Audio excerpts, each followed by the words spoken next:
Hello everyone, welcome back. So today's video is going to be brief. We're going to be discussing the 1987 GT Pro Performer Pro Freestyle Tour and the team model, the C-clamp. And a lot of people may not know this, but there are two different C-clamps for this design. And they were only used in 1987, so not before and not after. And the differences are what we call in the community the standard clamp and the XL. So in front of you here is the standard clamp, and what we have on this beautifully restored 1987 Pro Freestyle Tour team model is the XL clamp.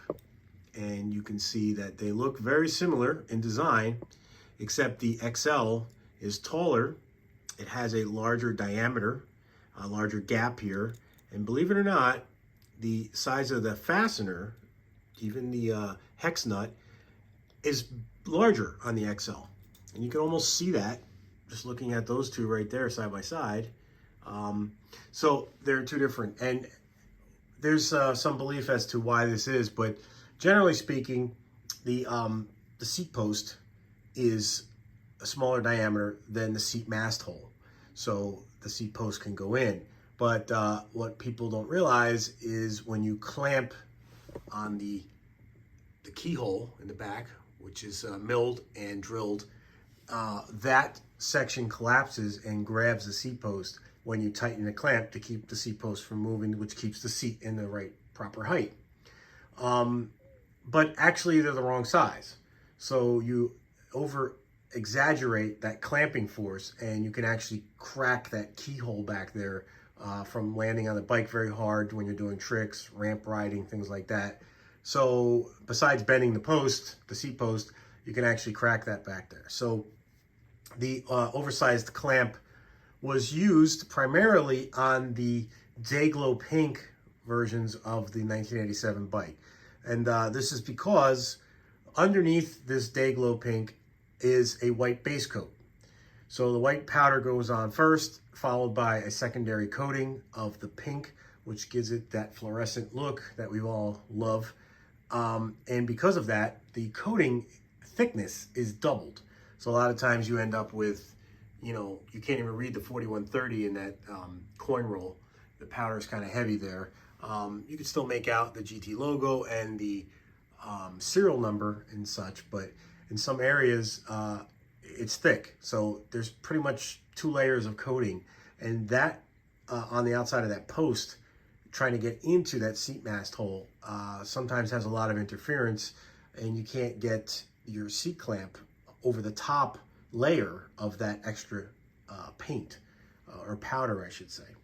So this oversized clamp is wonderful because it allows you to put that on there without really messing up your paint job or your finish. And so looking at it, the standard ID on the standard clamp is a little less than 1 inch. It's measuring about 990 and free ID, and that's about 25.14 millimeter. On the XL, it's measuring 1 1/32 or 26.21 millimeter. So the difference there is a heavy 32nd on the ID. The cap screw counterbore diameter, as cast in the standard, is 455 thousandths or 11.5 millimeter.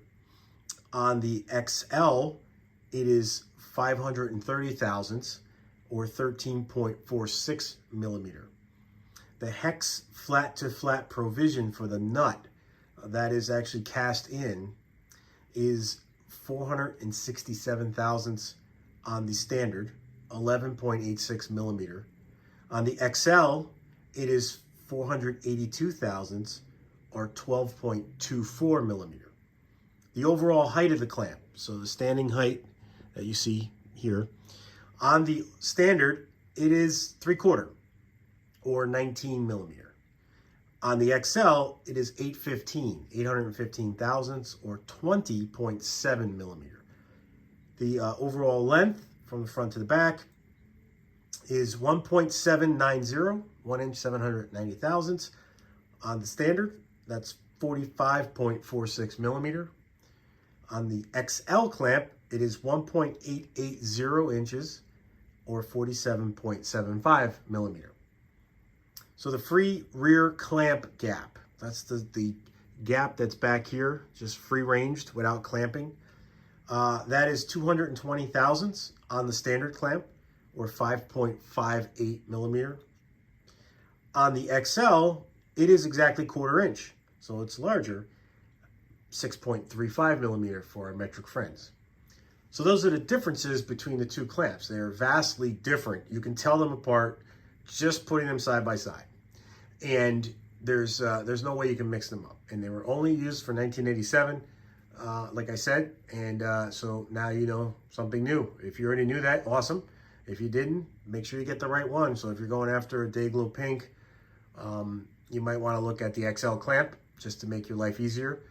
If you're getting like a chrome bike or something like that, you can kind of stick with the standard size. It should be fine. So that's it. Pretty much wraps it up. So make sure you guys hit that like button, subscribe. I love it. We're up to about 400 subscribers right now, and I never thought I'd get that far, so that's awesome. And leave me some comments down there. Let me know what you think, what you had. If you want to make a comment about, the clamp, the sizes, things like that, you might have something a little bit different. These are just the two clamps that I have and my experience from other bikes that I've built for people. But that's generally it. So that wraps up the video. Stay tuned for some more. Have a great day.